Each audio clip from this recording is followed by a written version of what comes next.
Hello, so in this video I want to talk about porn addiction books. Now, the reason I want to talk about this is because recently, well, not just recently, but over the past few years, I have read various different books about this topic, and I want to give my thoughts on it. And I think that I feel like a lot of them are outdated and not very useful for majority of people in 2024. So personally, I have read, like I said, various different books about this topic. And I have read like the most popular ones, I think, the ones that get recommended the most. First of all, they were written many years ago, back when internet porn was just getting started, and the landscape since then has changed a lot. A lot of them were written around the late 2000s, like 2008, 2009, and back then things were different, internet porn, well, with tube sites, they really started around 2006, 2007. So when you consider that those books were written in like the late 2000s, they were written like just as internet porn really started gaining traction. And one thing that I got from these books, I got the feeling that the author, even though they might have been knowledgeable about the science of it, of the addiction, I didn't feel like they were knowledgeable about the experience of the average porn user in 2024 in the modern world. I didn't feel like they truly understood what most people who are dealing with porn addiction are really going through. And this isn't necessarily their fault, because at the time when they wrote the book, the information was more accurate, and they understood the landscape more and they understood the landscape more at that specific time. But in 2024, things have changed. I mean, just in the past, few years, things like independent porn creators have gained a lot of popularity, and this is something that those books don't mention at all. And I've read like even the most popular porn addiction books. A lot of them mention things like DVDs porn, like buying porn from stores, and like in 2024, nobody does that. Everybody just goes online on these tube sites. So that's why I felt like the author didn't truly understand the landscape of today's porn. And they also give many examples of things like their patients, and what they were dealing with. And many of these examples talk about magazines, like I said, DVDs, back when you had to like buy magazines and all that. And that is a lot different from the porn of today, right? Way different. And another thing I want to mention is that I feel like a lot of these books spend a lot of time talking about stuff that isn't quite helpful.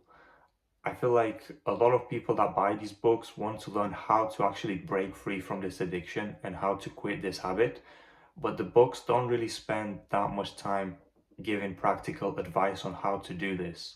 They spend, I don't know, more than like 50-60% of the book talking about, um, why porn is becoming more of a problem in society, and the thing is, people that buy these books, they already know that porn is a problem. They already know that they have a problem with it.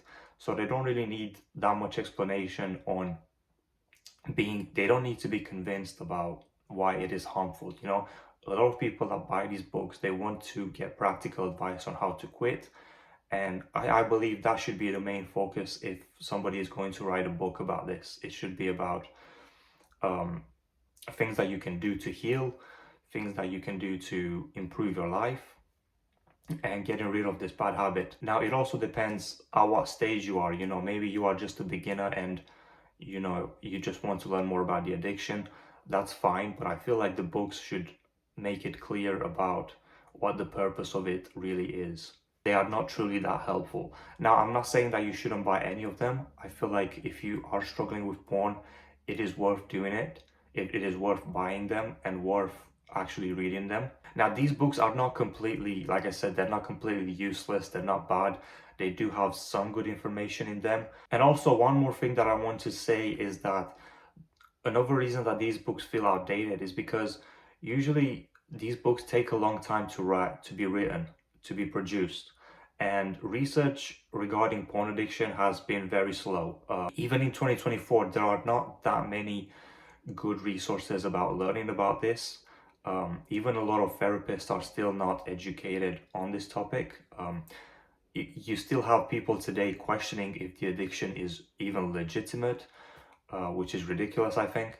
So even in 2024, the resources regarding this are not, there aren't a lot of very good resources on this. And especially with books, like I said, because they take a long time to write, to be written, to be researched, to be produced. That's another reason why a lot of them do feel outdated, which is understandable, which is another reason why I'm trying to make these videos from the perspective of someone who knows about the current landscape of the porn industry, the porn addiction topic, and what people are going through. And I believe that I can give people good information about this and how to heal, because I believe that a lot of people today that are struggling with porn addiction, if they read these books, they would just feel like this is not relatable, because like I said, they talk a lot about how porn used to be in the past with magazines, DVDs, having to go out and actually buy this stuff, whereas today it is just available all the time, within a few seconds really. And everybody just uses tube sites if they do use porn. And not to mention, I haven't seen any of the books mention about like independent porn creators, which is another different problem, because I know a lot of people a lot of people deal with that. A lot of people have spent a lot on these subscription websites and things like that, and to them I can imagine that these books just wouldn't be relatable, the information inside them. And so that's really kind of my issue with a lot of these porn addiction books. And it's kind of sad that even today that there aren't that many great resources about this. But anyway, if you have read any of the books, tell me what you think about them. What do you think could be better about them? What do you think could be improved? And yeah, I'll see you in the next video.